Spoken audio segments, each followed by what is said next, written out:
everyone, StacyBurke here. I don't know how to get into this point that I want to talk to you about. And yes, I'm at work. Sorry about it. The background. But slow day at work, so I thought I would record. What is your thoughts on Air BnB? If you don't know what Air BnB is, it's almost like subletting. Like if you have a house or an apartment and you're going somewhere, you could rent it out to other people. Or if you have a house and you're not using it, instead of renting like a regular renting, it's almost like a vacation spot, like rented out by the week or the day or however. So what is that thing doing? I don't know what's going on with my camera. I'm using my real camera. I know there's a lot of pros and cons and stuff about it, but I'm going to let you know what's going on in my neighborhood that's not so cool. First of all, as you know, I live in an apartment building, and the people downstairs are doing Airbnb. Well, it's not really working out so good because we get random people using our community stuff, like laundry room, rooftop, and so forth, that we don't know. And it's just, I don't know if I like it in a community where it's really a close, almost like a Mayberry. You ever see the TV show and the Andy Griffith show, or Mayberry? Where I live is it's a very small community. It's not like a touristy place, and I don't know if I personally like it. And then I'll tell you another story. There's this family that lives next door to us, and they're in the process of selling their house. But until the house gets sold, they're doing Airbnb. Like, they bought another house. They're living in the other house somewhere else, but they're doing the Airbnb on the house next door to us. So we're getting random people. Now, granted, this family used to kind of tell on our property management if we were too loud. If you remember my skeleton dog and cat that I had to remove it because of city ordinance. They were basically going to fine me if I didn't get rid of my little decorative skeleton cat and dog that was on the balcony. I can't have anything decorative outside unless it has to do with the holidays. So they made me remove it. And so little things, and I understand, they just want the place next door to look nice so they could sell their building. But to me, that's harassment. But whatever. But now they're doing the Airbnb. So you get people, random people, and they're only there for a week, so they're having parties and they're being loud. They're dropping cigarette butts everywhere. And we got to deal with it. And something came to bite them in the butt a little bit. I guess they got robbed.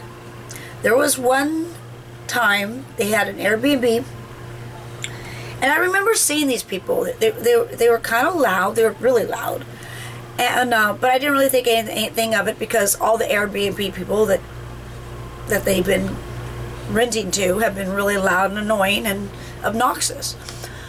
But I guess when they left, a lot of things were missing, like a computer, some speakers, just a list of random things. First of all, I'm thinking, why are they leaving their home computer while they're renting it out? I think that's not wise, and they shouldn't leave anything valuable, but they did, and it's still wrong. They got robbed, and they filed a police report. And I guess what happened with this Airbnb, it was a stolen, I guess, credit card, and so they can't find this family that did this to them, that robbed them. So it was a stolen credit card. So yeah, there's some flaws in this Airbnb thing, and I know sorry, I got phlegm in my throat, but I shouldn't poo-poo on all Airbnb. I'm sure there's some people that have like good experiences, but it's kind of messing up our little small neighborhood because you get all these pop-up B&Bs, and first of all, in our where we live in our apartment, it's actually against our contract. We're not allowed to sublet. So the girl down below that's been doing this Air BnB thing is not right. And we did mention the property management, but yet they go, well, what's the proof? We don't know. They're like, in other words, they're not going to do anything about it. Now the next door, after they got robbed, I think they might think twice about this. You know? Okay, I'm gonna have to stop for a second. Anyway, I don't know. I have mixed feelings about Air BnB. Like, I'm sure there's a lot of people that stick up for it and they've done a lot of, you know, it's been really helpful for them. And maybe in some neighborhoods it's good, but I don't know about in like small communities or like certain apartment buildings that it's security reasons. It's random people and they're gonna say, oh, but we check them, da da da. I don't know.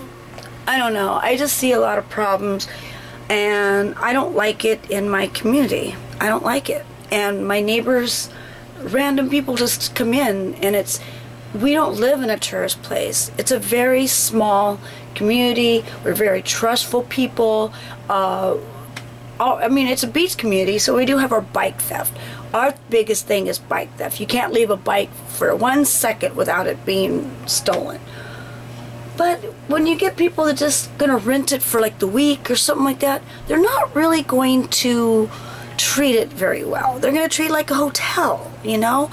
And that's not just talking about the place they're staying. I'm talking about the neighborhood. Like, I mean, I'll go to other neighborhoods and I respect it, don't get me wrong, but I don't go there. I don't know what's the protocol. I don't, you know?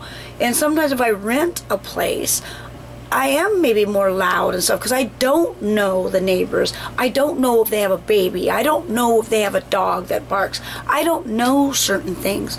So it's like when you're neighbors and you live there, you know things around the neighborhood and you kind of know, okay, don't be loud, they just had a baby, or don't do this because of this, or, you know, you just know the habits of your neighbors.